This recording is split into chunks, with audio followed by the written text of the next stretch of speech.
오늘 말씀은 모든 행실에 거룩한 자가 되라는 제목의 말씀입니다. 베드로가 오늘 말씀에 명령을 합니다. 모든 행실에서 너희가 거룩한 자가 되라. 근데 이런 말을 들으면요, 여러분 잘 수긍이 되십니까? 그냥 고개가 끄덕여지십니까? 저는 이런 말씀을 들으면 이런 질문이 마음에서 떠오를 것 같습니다. 거룩한 자가 되라고 하시는데 이게 너무나 어려운 요청 같습니다. 그냥 편하게 제가 하고 싶은 거 하면서 살면 얼마나 좋겠습니까? 이미 구원 받았는데 구원 받았으면 천국 가는 것 아닙니까? 거룩하려면요, 때로는 참아야 됩니다. 때로는 견뎌야 됩니다. 때로는 우리의 이 자연적인 본성과는 어긋나게 살아야 됩니다. 이제 거룩이라는 게 이렇게 힘든 건데 대체 왜 우리에게 거룩을 요청하십니까? 이렇게 베드로 사도에게 물어볼 수도 있을 것 같습니다. 이 질문에 대한 답변으로 제가 오늘 말씀을 전개할까 합니다. 먼저 그 이유는요, 하나님께서 우리를 구원하셨기 때문에 우리는 거룩해야 됩니다. 오늘 본문 말씀 우리가 읽었는데요, 본문 말씀 13절을 보면요, 베드로는 거룩하라는 명령을 하면서 맨 앞에 그러므로라는 접속사로 시작을 하고 있습니다. 오늘 우리가 읽은 13절부터 25절까지의 단락이 모든 행실에 거룩하라는 그러한 명령입니다. 그런데 그 앞을 그러므로라고 시작하고 있죠. 그러므로는 어떤 접속사입니까? 어떤 이유 뒤에 나오는 접속사입니다. 그러니까 그 접속사가 쓰인 앞을 보면은 왜 그렇게 해야 되는지 이유가 나온다고 보면 됩니다. 그래서 1절부터 12절까지가 우리가 거룩하게 살아야만 되는 이유라는 거죠. 1절에서 12절을 다 볼 수는 없지 않습니까? 3절은 예수 그리스도를 죽은 자 가운데서 부활하게 하심으로 말미암아 우리를 거듭나게 하사 산 소망이 있게 하시며,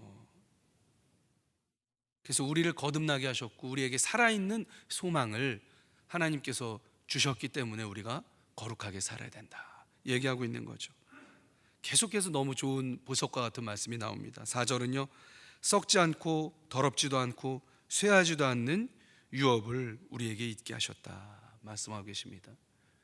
여러분, 세상에서 부모님이 우리에게 물려주는 유산은요, 썩어요. 또 쇠합니다. 또 어떤 건 잃어버립니다. 근데 하늘의 유산은요, 썩지도 않고 더럽혀지지도 않고 쇠하지도 않는 유산이라는 겁니다. 이런 유산을 하나님께서 우리에게 주셨기 때문에 우리는 거룩하게 살아야 한다. 5절에는요, 하나님의 능력으로 너희는 보호하심을 받았다. 우리가 이 거친 세상을 살아갈 때 우리 혼자 사는 게 아니고요, 하나님께서 능력으로 보호해 주신다는 겁니다. 우리와 함께 해 주신다는 겁니다. 그래서 너희가 거룩하게 살아야 한다. 9절은 뭡니까? 아주 결정적이죠. 믿음의 결국 곧 영혼의 구원을 받음이라. 그렇기 때문에 너희는 거룩한 행실, 모든 행실을 거룩하게 살아야 된다 말씀하고 있는 거죠. 정리하면 뭡니까? 우리가 하나님으로부터 구원을 받았다는 거예요. 받은 것이 너무 많다는 겁니다. 그렇기 때문에 앞으로 너희는 모든 행실을 거룩하게 하면서 살아야 된다는 하나님의 당연한 요청의 말씀입니다. 받은 것이 너무 많다는 거예요. 늘 말씀드리지만요, 하나님은요, 주지도 않고 요구하시는 분이 아닙니다. 하나님은요, 우리에게 너무나 많은 것을 주셨습니다. 주신 이후에 비로소 요청하시는 분이 좋으신 아버지 하나님인 줄 믿으시기를 바랍니다. 그래서 하나님은요, 인색한 분이 아니라는 거예요. 이미 우리에게 거룩을 요구해도 되고 요구해도 남으실 만큼 충분히 우리에게 베풀어 주셨다는 겁니다. 오늘 우리가 읽은 말씀이죠. 15절 초반부에 보면요, 오직 너희를 부르신 거룩한 이처럼 이라고 기록되어 있습니다. 이 조건절이에요.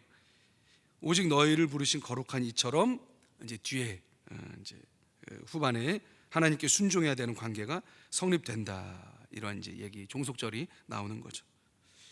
이 조건절이 뭡니까? 하나님께서 부르셨다, 오직 너희를 부르셨다. 그래서 우리가 하나님께 순종해야 되는 거다. 이 관계가 성립되는 거거든요. 부르셨다는 말에는요, 하나님께서 우리에게 베풀어 주신 구원의 그 전 과정이 축약됐습니다. 부르셨다는 그냥 말로 표현을 했는데 이거는 구원의 전 과정이 축약되어 있는 말입니다. 어떤 과정이 축약됐습니까? 일단 우리를 하나님이 세상 속에서 부르시려면요, 어떻게 해야 됩니까? 세상에 있는 많은 사람 중에 우리를 고르셔야 돼요. 우리를 고르셔야 됩니다. 택정하신다고 그러죠. 그래서 이 세상에 너무나 많은 인구가 있지 않습니까? 그 중에서 저와 여러분을 하나님이 한 명씩 한 명씩 택해서 고르셨다는 거예요. 그래서 택정했다는 사실이 이 부르셨다는 말씀에는 축약되어 있는 겁니다. 하나님 말씀은요, 하나님께서 우리를 어디서부터 택하셨다고 그럽니까? 모태에서부터 택정하셨다고 선포합니다. 그러니까 여기 나와 있는 여러분 모두는요, 어머니 태에서부터 하나님께서 택하시고 부르신 줄 여러분 믿으시기를 바랍니다. 택하셔갖고 우리를 조성하신 거예요. 여러분 주문제작 아세요? 주문제작. 아주 귀한 물건은 어떡합니까? 그냥 만들지 않죠. 하나하나 작품으로 만들죠. 그렇기 위해서는 어떻게 합니까? 창작자의 설계가 들어가야 됩니다. 그리고 그 설계를 바탕으로 하나하나 주문해서 만들어야 되는 거예요. 하나님이요, 저와 여러분을요, 공장에서 무슨 공정 찍어내듯이 만드신 게 아닙니다. 하나님께서 저와 여러분을 창조하실 때 미리 택하시고 조성하셔서 주문 제작한 줄 믿으시기를 바랍니다. 그게 하나님이에요, 여러분. 그래서 하나님의 사용 용도에 맞게 우리 모두를 설계하신 거예요. 그리고 한 명 한 명을 조성하신 겁니다. 그리고 때가 되었을 때 인생의 어느 순간에 복음을 듣게 하시고 예수님을 영접하게 하시고 우리 중앙교회에 나오게 하셔서 하나님의 자녀로 삼아주신 것 믿으시기를 바랍니다. 이게 하나님이 우리를 부르셨다는 말씀에 축약되어 있는 하나님의 택하심이에요. 이것만 봐도요, 우리에 대한 하나님의 권리는 차고 넘칩니다.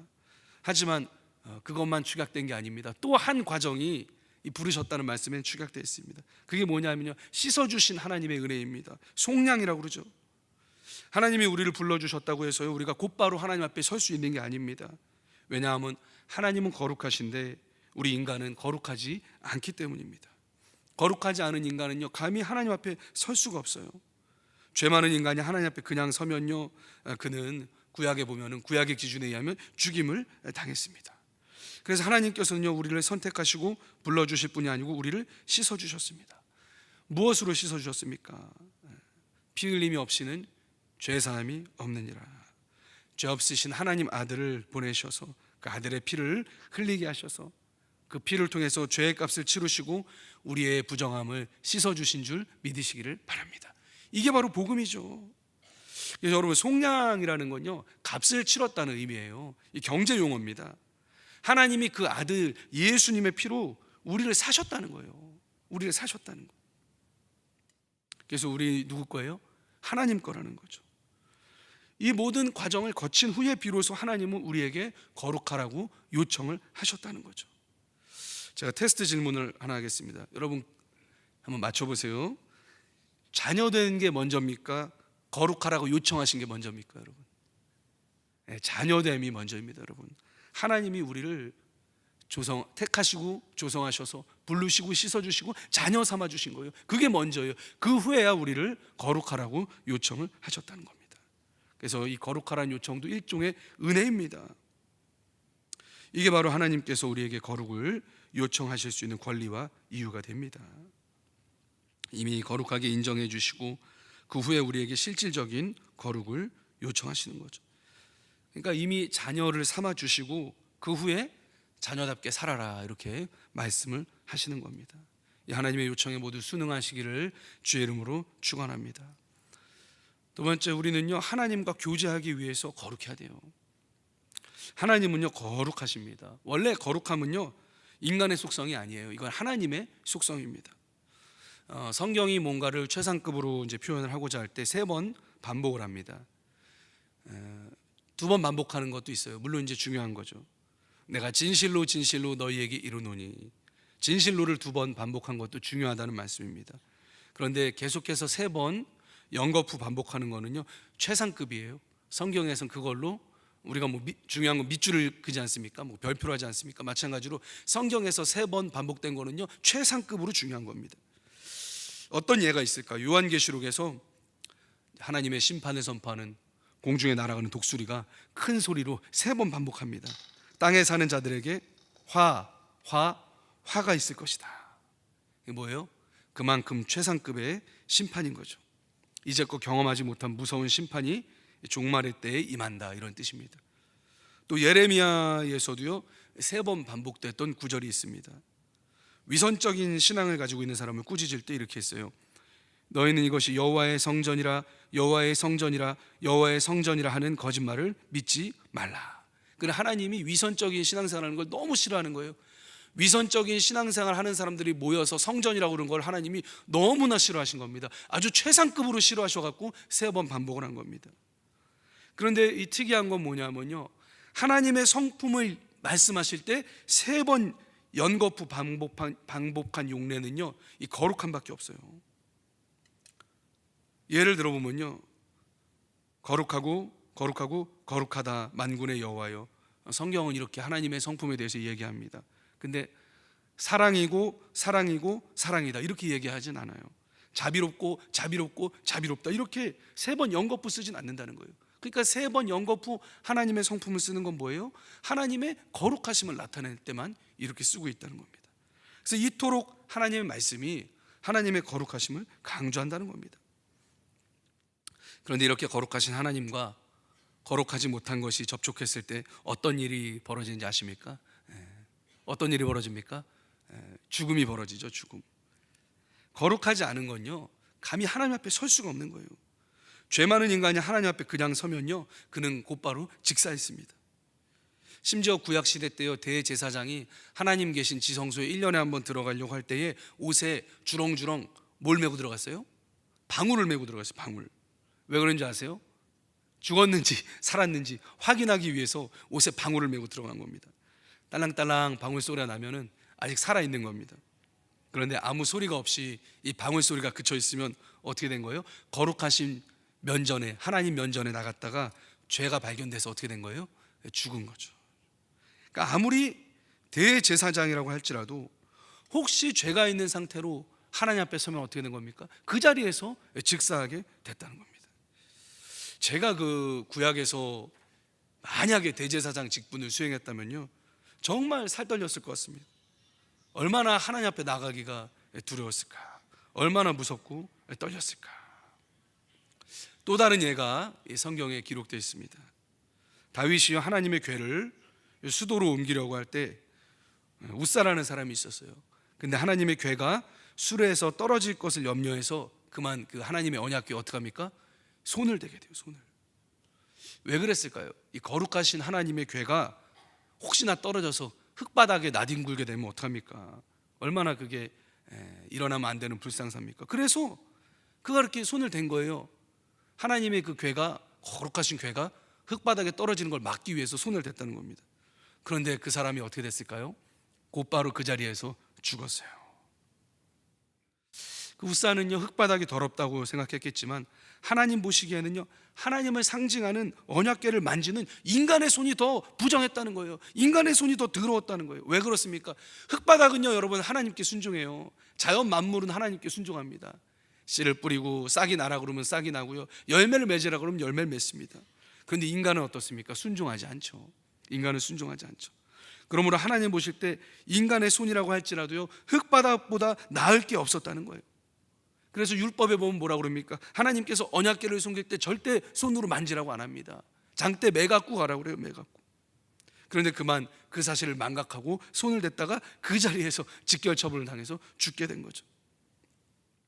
여러분, 이게 하나님의 뭐예요? 거룩하심이에요. 하나님의 초월적인 거룩하심이에요. 그래서 칼 바르트라는 신학자는요, 그분을 묘사할 때 절대 타자다. 우리 인간과는 절대적으로 타자인 거예요. 절대적으로 초월적인 위치에 계신 분이에요. 그래서 여러분, 하나님이 얼마나 거룩하신 분인지 감이 잡히십니까? 감히 그 앞에 설 자가 없는 거예요. 누가 하나님 앞에 다가갈 수 있겠습니까? 누가 하나님 앞에서 목숨을 부지할 수가 있겠습니까? 할렐루야. 어린 양의 보혈로 속량을 받아 하나님의 자녀가 하나님 앞에 서고 하나님과 대면하여 하나님 보좌 앞으로 나갈 수 있음을 여러분 믿으시기를 바랍니다. 이게 은혜예요. 그래서 가만 보면요, 우리의 더러움을요, 예수님께 전가시킨 겁니다. 그래서 예수님을 십자가 위에서 처참하게 죽이신 거예요. 대신에 예수님의 거룩하심을, 예수님의 온전하심을 우리에게 전가해 주신 게 하나님의 은혜인 줄 믿으시기를 바랍니다. 그러니까 서로 맞바꾼 거예요. 원래 우리가 더럽잖아요. 우리가 거룩하지 못하잖아요. 그걸 다 예수님한테 뒤집어 씌워서 죽인 겁니다. 그리고 예수님은요, 뭐예요? 유일한 하나님의 이 거룩하신 요청을 이 땅에서 완성하신 유일한 인간입니다. 그 예수님의 그 거룩하심의 그 온전하신 완성을 우리에게 전가하신 겁니다. 그래서 우리로 하여금 하나님께 나아갈 수 있는 길을 열어주셨다는 거예요. 이게 바로 은혜의 길, 바로 복음의 길이라는 겁니다. 그래서 하나님이요, 우리를 죽이지 않는 겁니다. 우리를 하나님 앞에 나갈 수 있는 존재로 여겨주시는 거예요. 사실상 하나님께서 눈 감아주시는 것이죠. 하지만 그럼에도 불구하고요, 하나님의 거룩하심은 여전히 변함이 없으심을 여러분 깨달으시기를 바랍니다. 그래서 여전히 하나님은요, 하나님께 가까이 나오는 하나님의 자녀들이 거룩한 행실을 맺기를 원하시는 거예요.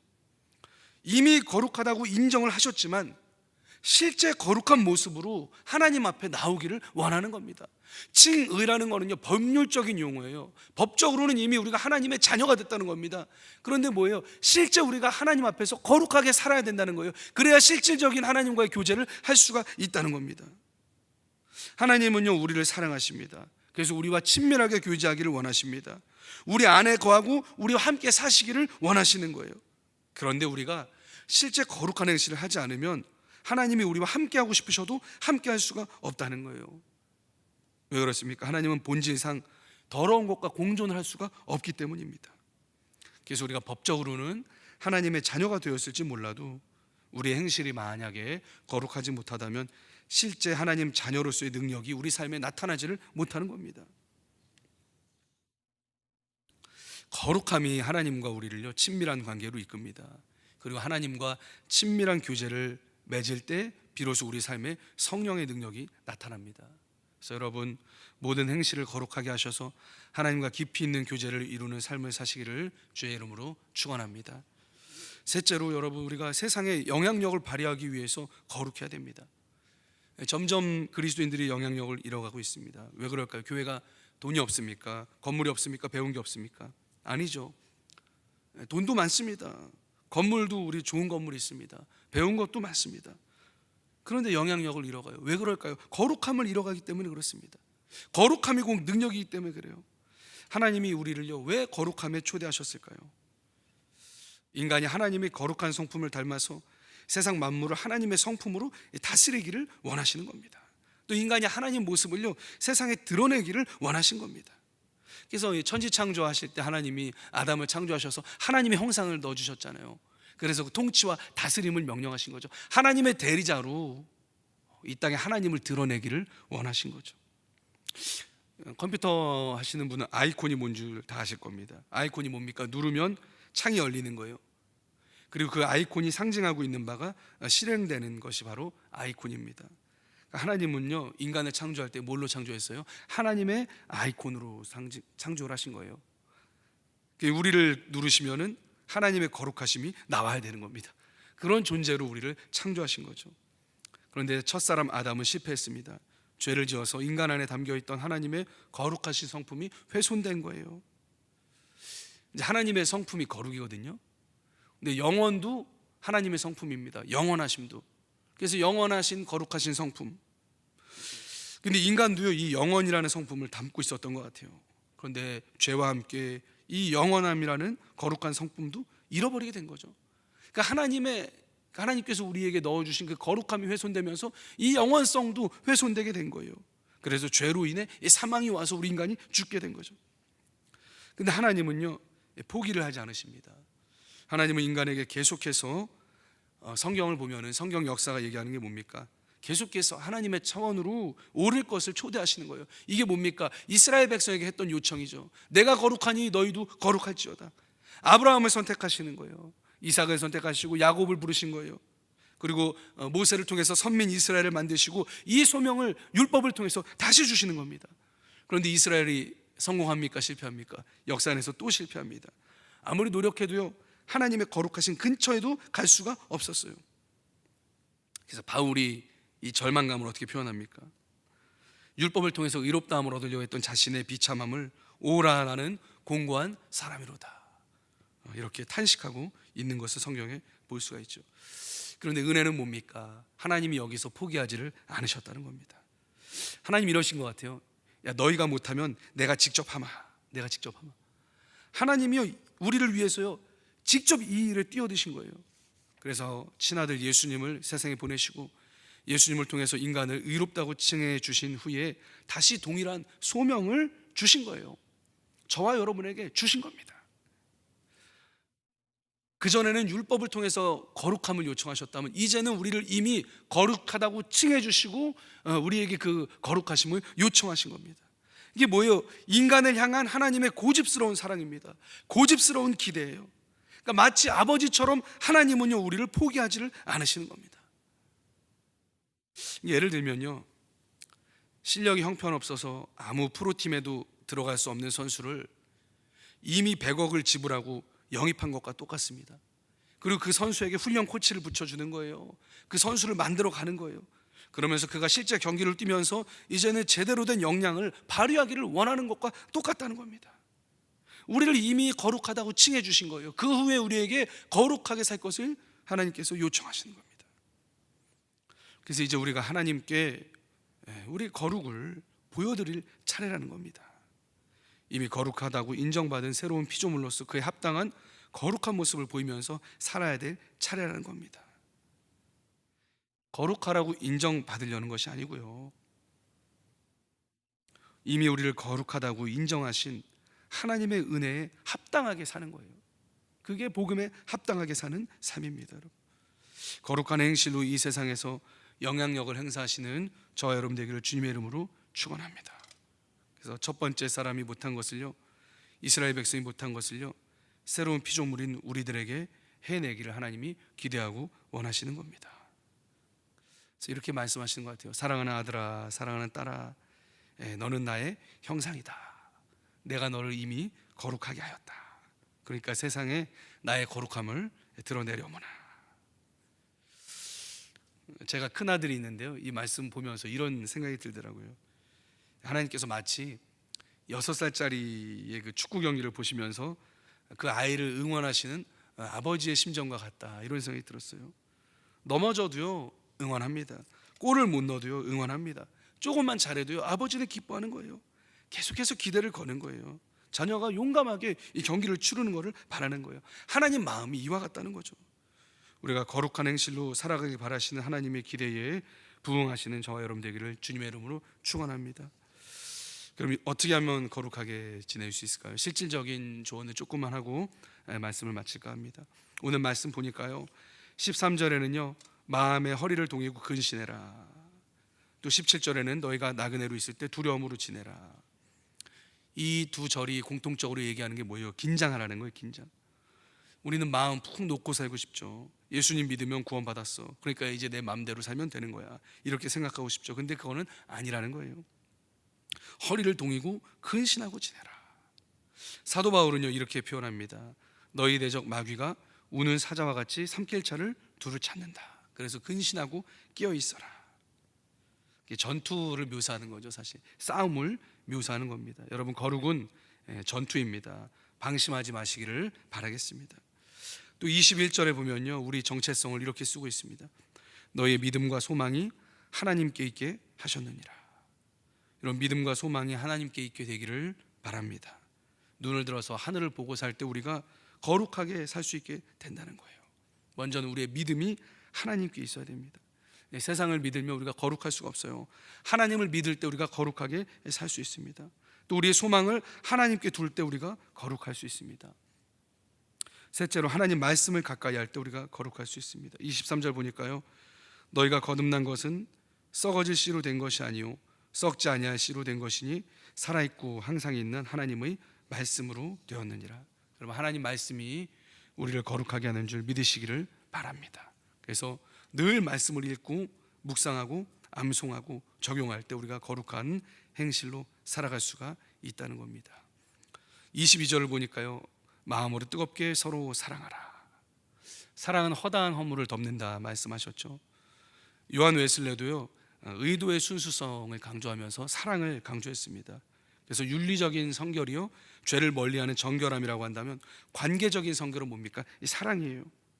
그 죄를 짓지 않는다고 하더라도요 형제를 사랑하지 않는다면은 우리의 거룩이 완성이 되지가 않는다는 겁니다. 그래서 여러분, 형제를 뜨겁게 사랑하라, 지금 베드로가 명령하고 있는 겁니다. 25절 보니까요, 오직 주의 말씀은 세세토록 있도다 하였으니 너에게 전한 복음이 곧 이 말씀이니라 이렇게 얘기하고 있습니다. 복음이 곧 말씀이라고 그랬어요. 복음이 예수님이죠. 그래서 예수님과 여러분 인격적인 교제를 하면서 지내시기를 바랍니다. 그럴 때 우리가 거룩한 하나님의 형상을 맺을 수가 있는 거죠. 포도나무와 가지비유 다 아실 겁니다. 가지가 나무에 붙어 있지 않으면요 열매를 맺을 수가 없습니다. 그래서 여러분 예수님과 늘 붙어 있대요. 그럼 어떻게 붙어 있어요? 뭐 접착제로 붙어 있나요? 그게 아니죠. 여러분 성령으로 붙어 있을 수 있습니다. 늘 우리 주님 앞에 나아가서 기도하시기를 바라겠습니다. 또 말씀을 통해서 예수님의 음성을 구하시기를 바라겠습니다. 그래서 우리가요 노력할 수 있는 건 그래서 노력해야 됩니다. 은혜의 반대는요 공로입니다. 노력이 아닙니다. 공로를 통해서 뭔가 우리가 뭐 하나님 앞에 내세우려고 그러는 건 아니지만 해야 된다는 거예요. 노력은. 그래서 복음 안에서 우리가 늘 살아야 됩니다. 교회 역사를 보면요 유감스럽습니다. 왜냐하면 늘 복음과 율법주의가 되풀이됩니다. 종교개혁가들이 들고 일어선 이유가 뭡니까? 종교 자체가 타락한 것도 있었지만 복음을 다시 율법주의의 새로운 형태인 공로주의로 가톨릭이 바꿔치기를 했기 때문에 그렇습니다. 그래서 우리들도 성령이 주시는 균형 가운데 늘 복음 위에서 균형을 잡아야 됩니다. 그래서 우리를 거룩하게 하시는 것은 예수님의 보혈입니다. 우리의 행위가 아닙니다. 동시에요 우리가 아무 기준이 없는 그런 사람들도 아니에요. 우리는 율법 폐기론자가 아니라는 겁니다. 우리는 거룩한 자녀의 신분으로서 거룩하게 살아야 됩니다. 그래서 이 두 가지를요 동시에 우리가 유념하고 사는 게 복음의 균형이에요. 그래서 복음은 우리를 이중의 이 오류에서 막아준다는 겁니다. 공로주의, 율법주의는요 교만하게 만듭니다. 내 힘으로 의롭다함을 얻을 수 있다고 자기 힘을 과신하는 거죠. 근데 그가 결코 의롭다함을 받지 못하죠. 바리새인만 나을 뿐입니다. 또 반대의 국부는 뭐예요? 좌절입니다. 죄책감입니다. 하나님 앞에서 자기 힘으로 의롭다함을 얻으려고 시도해봤자 실패합니다. 이게 좌절을 낳고 죄책감을 낳는다는 거예요. 복음은 뭐예요? 이 오류를 양방향에서 막아준다는 거예요. 복음은 겸손하게 하고 동시에 자신감을 갖게 합니다. 내 힘으로 의롭다함을 받는 게 아니기 때문에 겸손하게 된다는 거예요. 또 용서받고 용납받은 죄인이라는 걸 알기 때문에 늘 겸손하면서 하나님께 감사하는 마음으로 살게 된다는 거예요. 또 설사 우리가 이 거룩함의 요청에 실패한다고 하더라도 좌절하지 않는다는 거예요. 왜? 의롭게 됨을 얻는 게 내 행위가 아니기 때문에, 예수님이기 때문에. 그래서 자신감을 갖고 거룩에 도전하게 된다는 겁니다. 그래서 복음은 뭐예요? 양방향의 위협을 막아준다는 겁니다. 복음 가운데 있을 때 우리가 이러한 복된 상태가 됩니다. 여러분 복음을 붙잡으시기를 주의 이름으로 축원합니다.